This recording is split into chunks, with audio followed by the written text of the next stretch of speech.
Hola, bienvenidos y bienvenidas. Vamos a continuar con la parte 2 de nuestro curso El lenguaje. Habíamos comentado que íbamos a tocar el tema de adquisición del lenguaje y luego inteligencia artificial.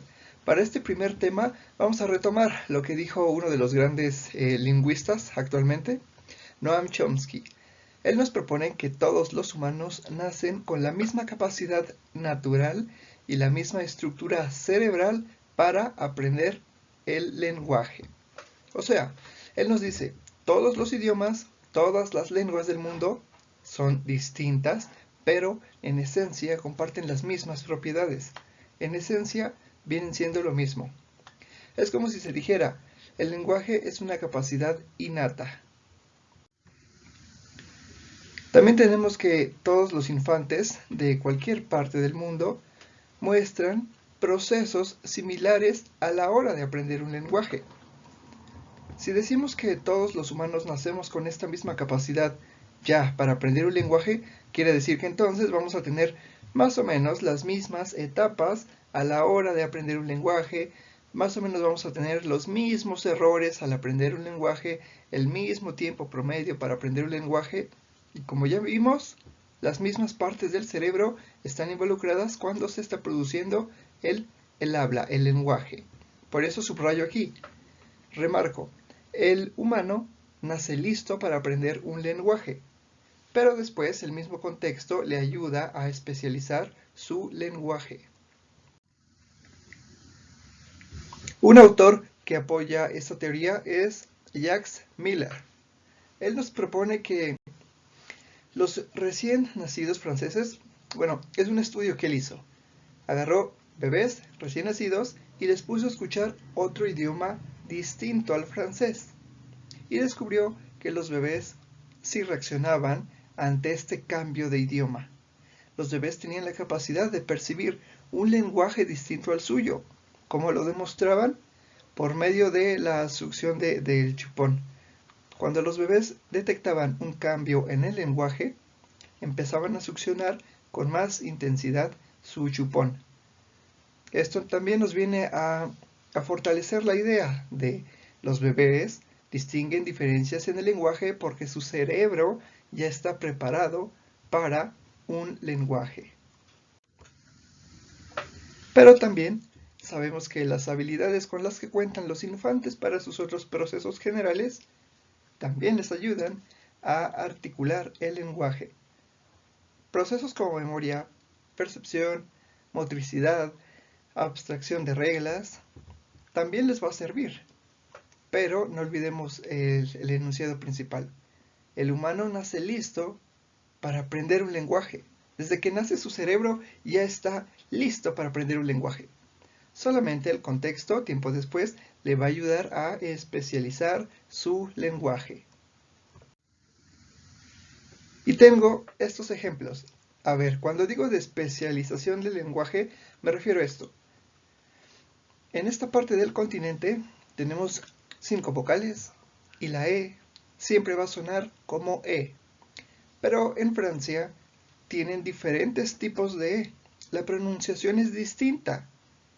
Una persona de aquí diría, se oye igual, o sea, la E siempre va a sonar y se va a escuchar y se va a pronunciar como E. Pero un francés dirá, no, sí hay una diferencia a la hora de pronunciarlo. Pero nosotros diríamos, es imperceptible. Es porque su lenguaje, en Francia tienen diferentes tipos de pronunciar la E. A eso me refiero con especialización del lenguaje. Algo similar también pasa con los japoneses. Han notado que tienen un poquito de dificultad para pronunciar la R y la L. Para nosotros sí es muy clara esa diferencia entre la letra L y la letra R, pero para ellos no tanto. Es por eso que si pronunciamos el nombre de esta bebida, Yakult, ellos la pronuncian Yakuruto. Es por eso que nosotros sí podemos distinguir estas diferencias, pero ellos no tanto. Y otro ejemplo, ahora con música, cómo se va especializando, cómo se va agudizando nuestro oído para captar solamente un lenguaje, lo puedo explicar con instrumentos musicales. En esta parte del continente, la mayoría de los instrumentos occidentales, un piano, una guitarra, tienen 12 tonos. Y con 12 tonos está creada toda la música occidental. Vamos a poner un ejemplo. De la nota Do a la nota Re hay un paso intermedio que se llama semitono, que viene siendo Do sostenido. De la nota Sol a la nota La hay un paso intermedio que se llama Sol sostenido, es un semitono.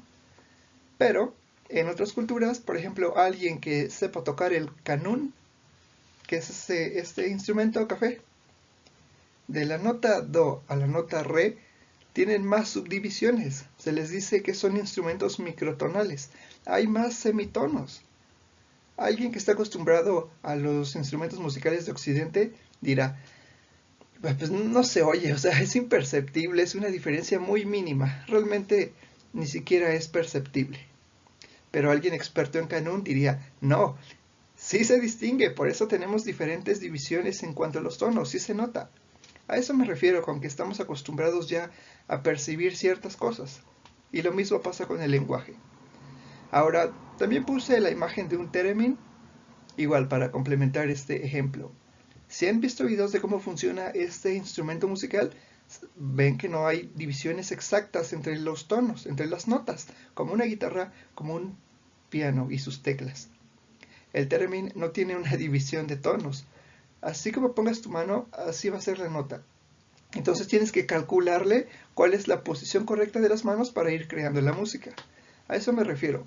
Estamos acostumbrados a ciertos tonos, pero en otras culturas puede haber más tonos en teoría. Con esto vamos a entender mejor ya el proceso de adquisición del lenguaje.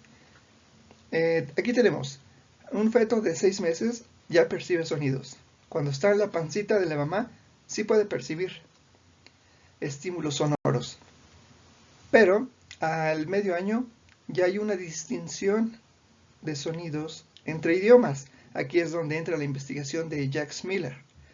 Los bebés sí pueden distinguir los diferentes idiomas, pero a los 12 meses ya se especializa su lenguaje, ya se le da más atención, más prioridad al lenguaje, a la lengua materna. Y a los 18 o 24 meses hay un aumento léxico, o sea, aprenden más palabras y por lo tanto más combinación de palabras. Pero también se ha dicho que en este proceso los niños y las niñas primero acumulan gran cantidad de palabras y luego arman la estructura gramatical, o al revés.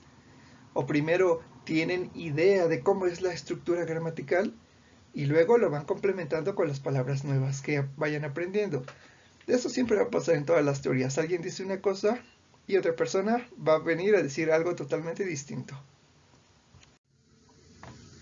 Ahora, otro modelo para ver cómo se adquiere esta capacidad de lenguaje, lo podemos explicar de esta forma. Aquí tenemos a Angela Friederici.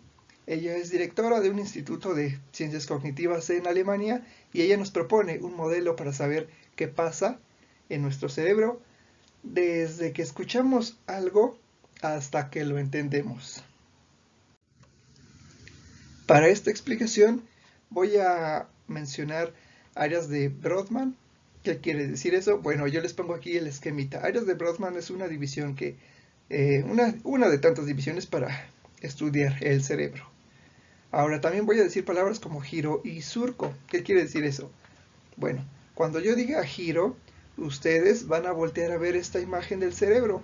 ¿Ya ven que es un órgano que está como arrugadito? Bueno, cuando digo giro, me voy a referir a las partes elevadas del cerebro, las partes altas. Y cuando yo diga surco, me voy a referir a las partes bajas, las partes profundas, o sea, a las rayitas del cerebro. Bien, entonces comienzo con la explicación. A ver,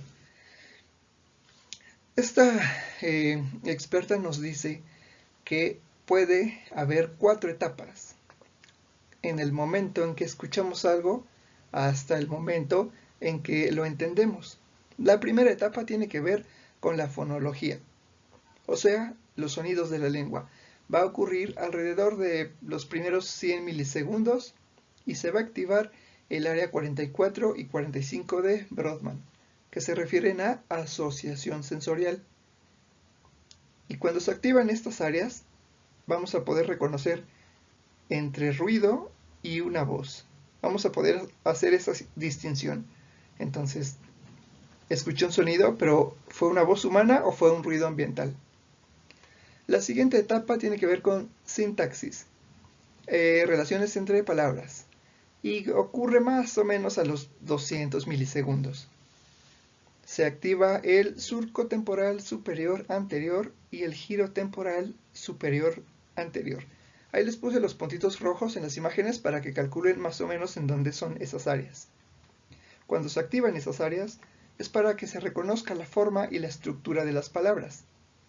Bien, ya distinguí si fue una voz humana, un sonido ambiental, pero ahora ¿qué quiere decir?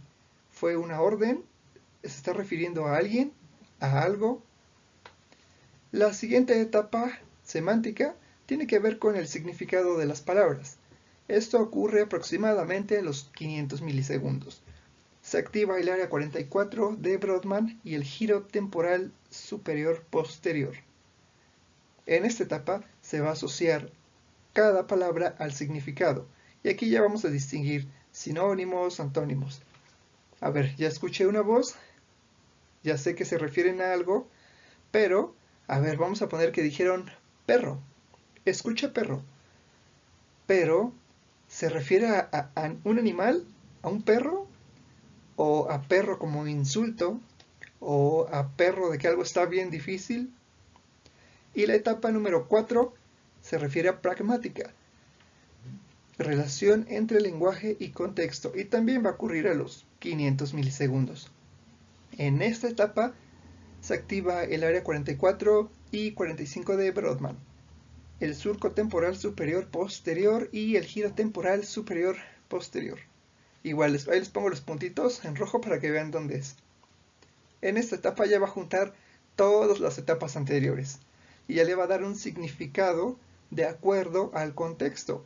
Ah, entonces ya entendí, sí dijeron perro, ajá, ya supe quién lo dijo, para qué lo dijo, con qué intención, cómo lo dijo, por qué lo dijo.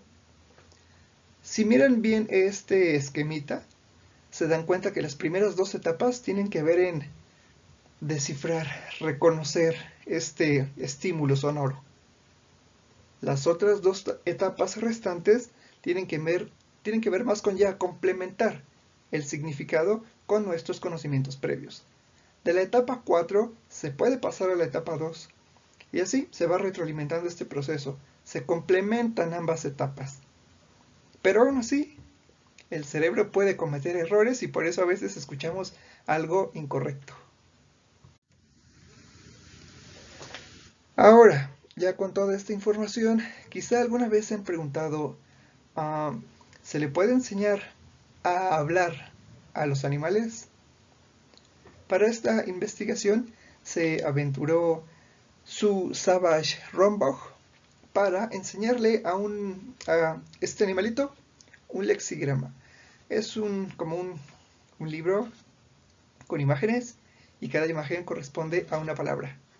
Pues bien, lo que se descubrió es que estos animalitos sí pueden memorizar varias imágenes asociadas a palabras, pero no pueden hablar estos animales porque hay una deficiencia en su aparato bucofonador.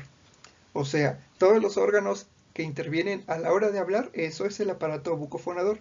Bueno, pues sus órganos no están especializados como los del humano, no son tan precisos como los del humano para pronunciar palabras. Bien, pero también revisamos que el lenguaje no solamente es verbal, también puede ser simbólico. Entonces alguien se preguntó, ¿y le puedo enseñar lenguaje de señas a un animal? Y esto intentó responderlo Herbert Terrace. Hizo su investigación, intentó enseñarle el lenguaje de señas a este animalito, pero tampoco se pudo. ¿Por qué? Descubrió que falta la parte de la sintaxis. Es la parte de la pragmática que enseña a coordinar y unir palabras para formar oraciones. Estos animalitos no pueden comunicarse por lenguaje de señas porque no pueden llevar ese orden de sujeto, verbo, predicado. No lo tienen, a ellos no se les da. Por eso no se puede. Y quizá se pregunten, bueno, por lo menos se le puede enseñar a hablar a las máquinas. Y tenemos a este señor, pionero en inteligencia artificial por allá de los años 60, Joseph Weizenbaum. Él creó este programita, Elisa, en una computadora. Es un chat. Las personas chateaban enfrente de esa computadora y creían que del otro lado estaba una persona respondiendo. Este chat era tan preciso que ahí en los 60s la gente sí pensaba que del otro lado de la pantalla estaba una persona. Pero no, simplemente era un primer intento por crear esta inteligencia artificial y simular una conversación con otra persona. Ahora tenemos los bots conversacionales.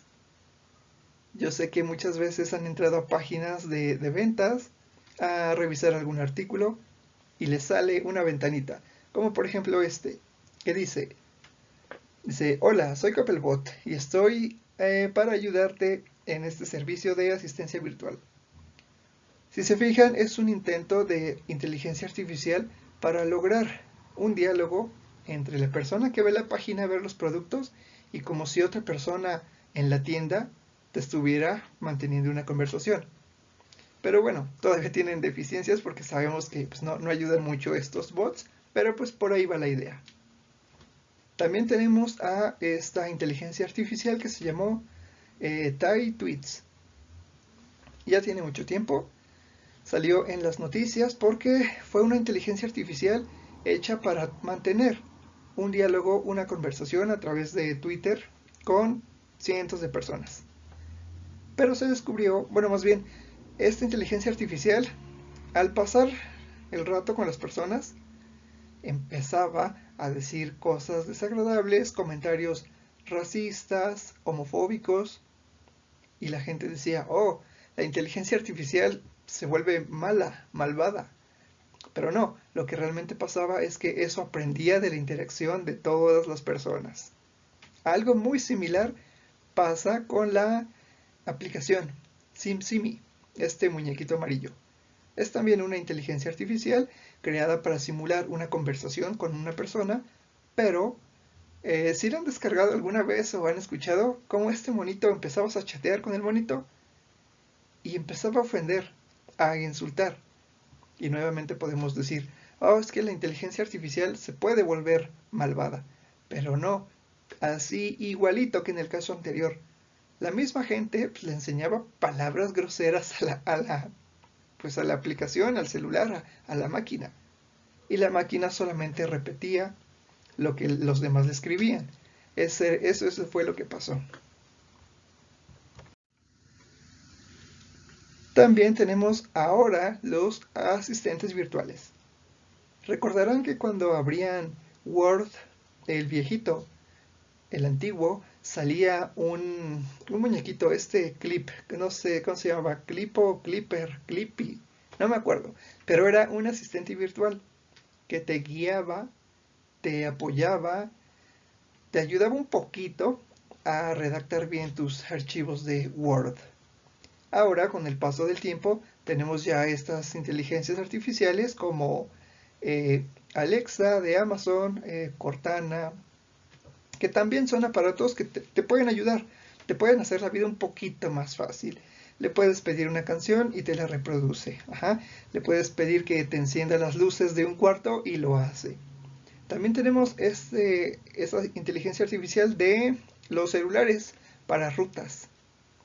Tú le dices, le das la orden a qué lugar quieres ir y el celular te va respondiendo entre qué calles te tienes que ir para llegar a tu destino.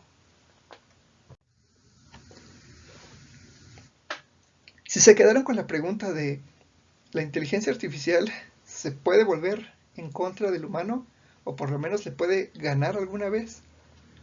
yo traje esta imagen que es de un documental que se llama AlphaGo.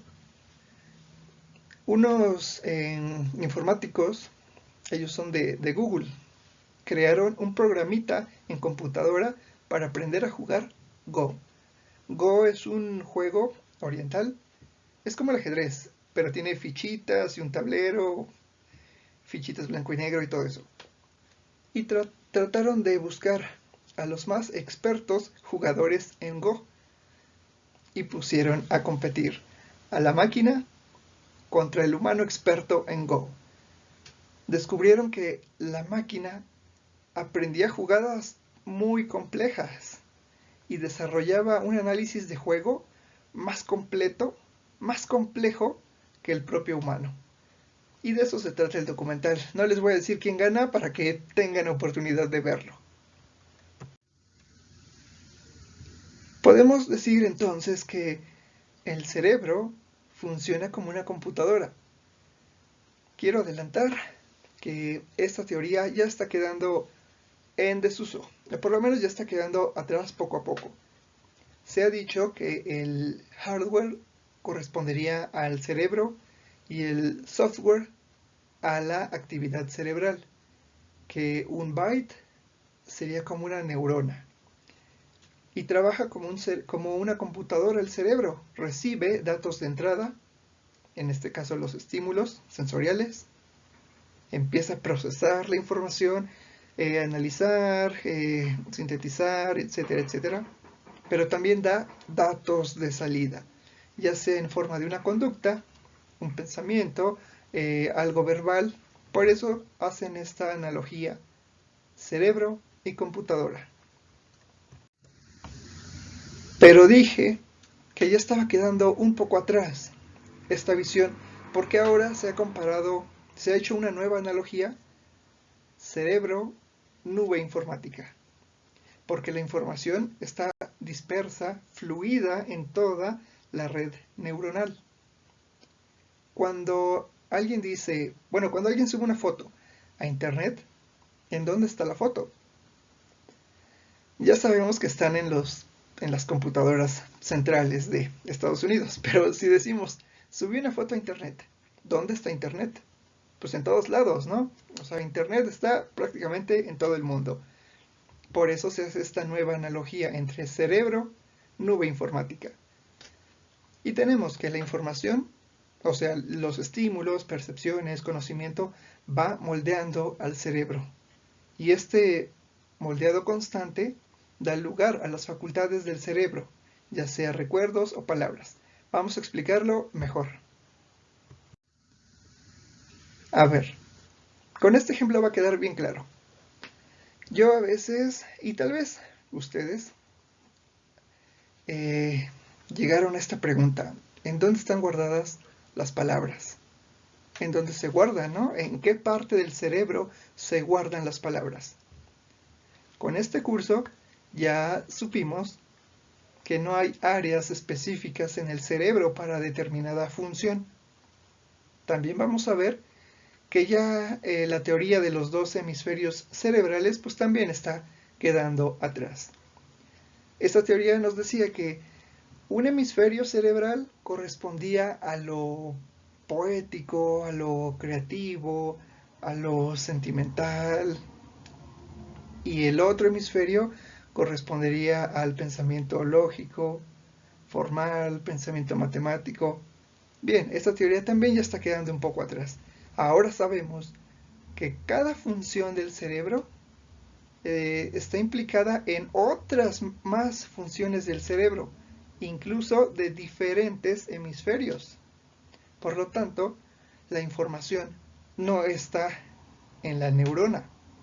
La información está en el intercambio de información bioeléctrica de la neurona. Por eso, si yo me he preguntado ¿en dónde están las palabras? Bueno, ya sabemos que no están en un lugar físico. Las palabras pueden estar dispersas en todo el cerebro. Y por eso pongo este ejemplo. ¿Saben qué es esta imagen? Ya sé que arriba dice fibras de materia blanca del centro semioval. Pero esto es el conectoma. Voy a explicar qué es. El conectoma es como una ruta, como un mapeo.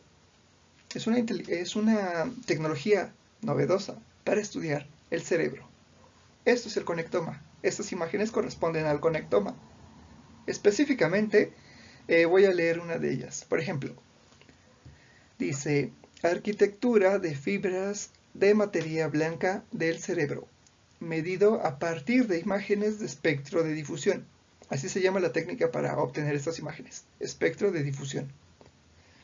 Se muestra una combinación compleja de vías del tronco encefálico, radiación talámica y fibras de asociación cortas. Las fibras están codificadas por colores según su dirección. Y bueno, esto es el conectoma, pues. Nueva tecnología para estudiar el cerebro.